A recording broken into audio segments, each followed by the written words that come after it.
Shots fired overnight at the Florissant Walmart. What we know about the suspect. And snow has come to an end out there, but it's quite icy. I'm going over your conditions. After the deadly parade shooting in Kansas City, voices across Missouri are calling for change. The two approaches St. Louis officials and community leaders are taking to keep guns out of kids' hands. This is Today in St. Louis, focused on you. All right, wake up, St. Louis. Right now we are getting a live look at the Gateway Arch in downtown St. Louis. Look at that, how ambient Looks is that? Picturesque. Yeah, just like a gradient photo. I Yes, love it. it really does. Honestly, looks fake. Yes, good morning to you. It is Saturday. What's today's date? Hold on. Listen, February 17th. There we go. That's the date. Good morning to you. I'm Travis Cummings. And I'm Mercedes McKay, still coming back off your vacation. Absolutely. Listen.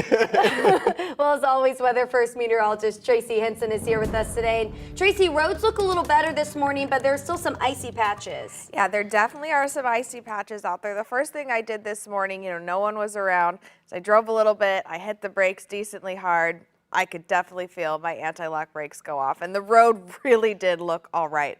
Be sure you watch your step and take it slow out there, because those icy areas, that is going to be quite difficult. If it looks like it's wet, it's not, it's ice.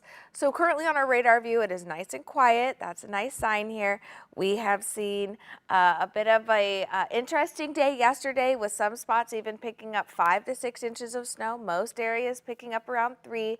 There's that beautiful view over St. Louis, and a less beautiful view is the temperatures. It is 16 degrees, but it feels like only 2 out there. Winds out of the northwest at just under 15 miles per hour. Now through the rest of our day today, we will warm up a good amount. We're going to make it to around 32.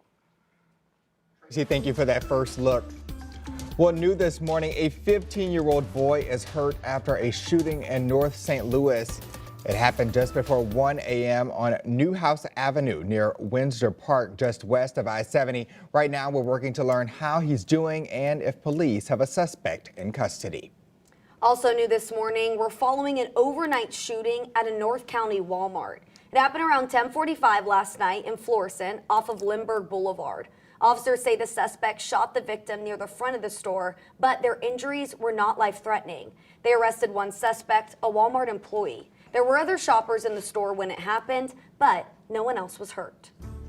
Well, this morning, a man is out on bond facing manslaughter charges. St. Louis police released 22-year-old Monty Henderson just days after a deadly car crash downtown. He's accused of killing a mother and daughter from Chicago who were in town for the Drake and J. Cole concert at the Enterprise Center. Court documents claim he drove more than 70 miles an hour down Olive Street, sped through a red light, and hit the women. And this morning, a man now faces charges for shooting at a police officer in South St. Louis. On Tuesday, St. Louis County officers say 20-year-old Dylan Farmer fired shots at them after they tracked a car they believe to be involved in a homicide investigation to his home in Dutchtown. Officers returned fire, eventually hitting him. Right now, he's in the hospital, but police have not released how he's doing. A judge ordered yesterday that he be held without bond. Today, the Kansas City community will mourn victims of Wednesday's parade shooting and demand change.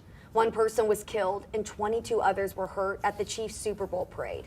Volunteers from several groups, including Moms Demand Action and Students Demand Action, will gather for a rally at Washington Square Park. A few Missouri lawmakers will also be present, including KC Mayor Quentin Lucas. This morning, the 2 teenagers accused of opening fire at the parade that day now face charges. Right now, we know the charges are gun-related and include resisting arrest. Prosecutors say additional charges could follow. Police have not released their names because of their ages. Well, many St. Louisans are joining Kansas City, calling for lawmakers to crack down on kids carrying guns. As our political editor Mark Maxwell takes a closer look at Missouri's gun laws. This should be a wake-up call to the Missouri legislature that they need to act to protect our citizens against gun violence. St. Louis Mayor Tashara Jones recently signed a local ordinance authorizing police to temporarily seize guns and fine teens if they carry weapons out in the open. 2 unidentified juveniles were charged in connection with a mass shooting at the Chiefs Super Bowl parade in Kansas City. Jones called on state lawmakers to make it harder for kids to get their hands on guns. Missouri is one of the 5 most deadly states in the country when it comes to gun violence, and yet they refuse year after year to enact common sense gun safety laws that protect our citizens and protect people from the wrong people from getting access to guns. But when we talk to gun safety advocates working to bring peace to the streets of St. Louis, we're looking for a fast fix, and there is not one. Exactly. There is no fast fix. Violence interrupters at Show Me Peace were deeply skeptical that laws alone would persuade kids to put guns down. I don't think laws change heart. You know what I mean? And I don't think laws remove traumatic experiences. They're fighting to instill deeper truths of respect and love. Well, we're trying to change the culture, the mindset. And they're fighting against common myths that carrying a gun makes you safer. It's a false sense of protection. False? False sense of protection. Why false? A lot of people get killed with guns. You know, you have police officers, they get shot on duty with their guns. I find it interesting that you're challenging the notion that this thing will make you safer. It won't. It's a saying in the streets that says that the up beats the draw. So if you understand what that means, you can have a gun, but whoever got the ups, whoever the first one to their gun, it's going to beat your draw. You dead already. You'll die with a gun. You can die with a gun. Reporting in St. Louis, Mark Maxwell, 5 on your side. Now, St. Louis police could not tell us how many guns they've seized or minors they fined since that ordinance went into effect. Right now, some Democrats are pushing to let voters activate gun restrictions at the local level this November. This morning, one Jefferson County elementary school is going bald for a bold cause. Students and staff at Barnhart Elementary are hosting their 4th annual St. Baldrick's Head Shavings fundraiser. Since 2015, the event has raised more than $170,000 towards childhood cancer research. If you'd like to support the cause and take a little off the top, it starts at 10 a.m. at Freer Elementary School in Barnhart. Well, this weekend you can learn how St. Louis played a role in Black history. The Fight for Freedom event runs today and tomorrow at the North County Recreation Complex. Participants view the National Park Service's Ulysses S. Grant Historic Sites Slavery in St. Louis traveling exhibit and hear from 7 St. Louis historians there. It runs from 9 to 5 today and noon to 5 tomorrow.